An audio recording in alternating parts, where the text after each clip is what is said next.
ففي سابقة لم تعرفها البلاد منذ عقود، قررت 3 مركزيات نقابية التنسيق فيما بينها من أجل تنظيم أشكال احتجاجية قد تصل إلى إضراب عام، وذلك لمواجهة ما تقول أنه تجاهل الحكومة لمطالب الطبقات العاملة. وتزامنت هذه الخطوة مع تصعيد جديد من قبل أحزاب المعارضة البرلمانية التي تعمل على تشكيل جبهة موحدة للوقوف في وجه برنامج حكومة عبد الإله بن كيران السياسي. زعماء 3 من أكبر المركزيات النقابية في المغرب يضعون يدهم في يد بعض، أما الخصم فهو الحكومة. حكومة يقول هؤلاء إن مشاريع إصلاحها تستهدف جيوب المواطنين، وأسلوب عملها يضرب الحوار الاجتماعي بعرض الحائط. اليوم نحن نخطو خطوة أخرى نحو وحدة الصف النقابي العمالي والتنسيق فيما بيننا، وبالتالي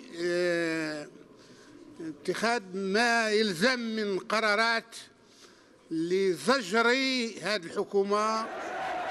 المركزيات النقابية عازمة إذن على تسخين فصل شتاء بارد من خلال نزولها إلى الشارع في استعراض جديد للقوة، استعراض يعتمد كذلك على تحرك جديد لأحزاب المعارضة البرلمانية التي قررت أن توحد صفوفها لمواجهة ما تسميها غطرسة حزب العدالة والتنمية.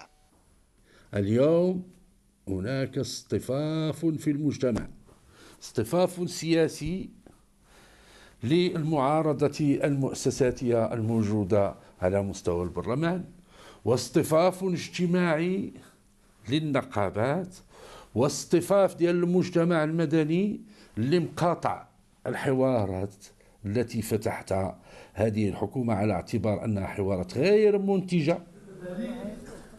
تحركات المعارضة البرلمانية كتلك التي ستقبل عليها المركزيات النقابية لا تخيف رئيس الحكومة ورفاقه. حاولوا بشتى الوسائل بإثارة قضايا ذات طابع إيديولوجي وديني وهوياتي، لم ينجحوا. أثاروا قضايا من داخل الأغلبية، لم ينجحوا. أثاروا قضايا اجتماعية، لم ينجحوا. اليوم يريدون أن يصنعوا جويت آخر. نقول بأن الشعب يعرف مصداقية أي طرف. الحكومة مقبلة إذن على مواجهة جديدة مع أحزاب المعارضة البرلمانية، مواجهة لن تكون سهلة لأن المعارضة تستقوي هذه المرة ب3 من أكبر النقابات العمالية في المغرب. عبد المنعم العمراني، الجزيرة، الرباط. ومعنا من الرباط المحلل السياسي إدريس الكمبوري. سيد إدريس، هل تأملون فعلا في أي تأثير للمركزيات النقابية على عمل الحكومة رغم ما تشير إليه استطلاعات الرأي من شعبية لا تزال تتمتع بها هي ورئيسها وحزب السيد بن كيران؟ نعم، أنا أعتقد بأن يعني النقابات ال3 أو النقابات ال4 التي اجتمعت اليوم للتنسيق ضد الحكومة الحالية سوف تدخل في اختبار قوي لقياس مدى تشدرها في المجتمع وقياس ايضا مدى شعبيتها.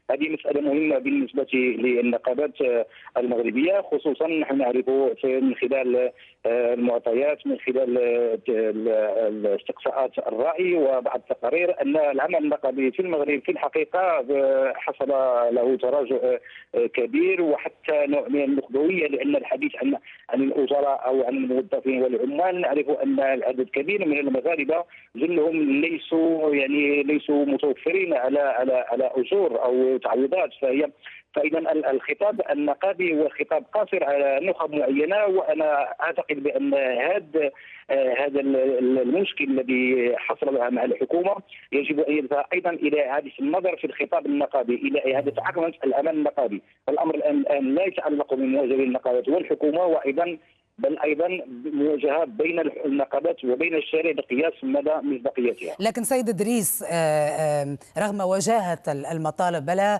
تخشون من خلال تحرك بهذا المستوى ضد الحكومة أن يفهم على أنه محاولة للتشويش على حكومة أكبر مكوناتها هو حزب العدالة والتنمية لأنه مراجعه إسلامية؟ نعم بالتاكيد، هذا خطاب نلمسه في مضامين الخطاب الذي تتحدث به المعارضه.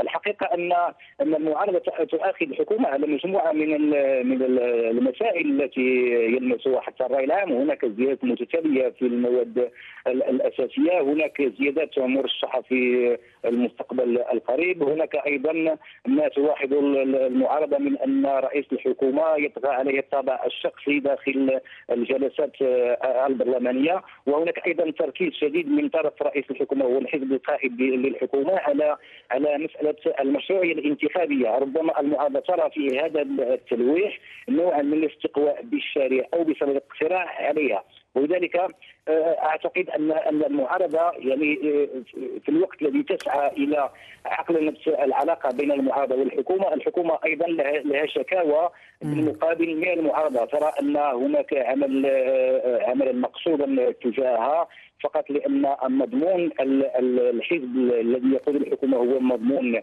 اسلامي. لكن هناك بالاضافه الى الحزب العداله والتنميه هناك احزاب ليست لها علاقه بهذا الخطاب، هناك مرجعيات ليبراليه، مرجعيات يساريه. شكرا.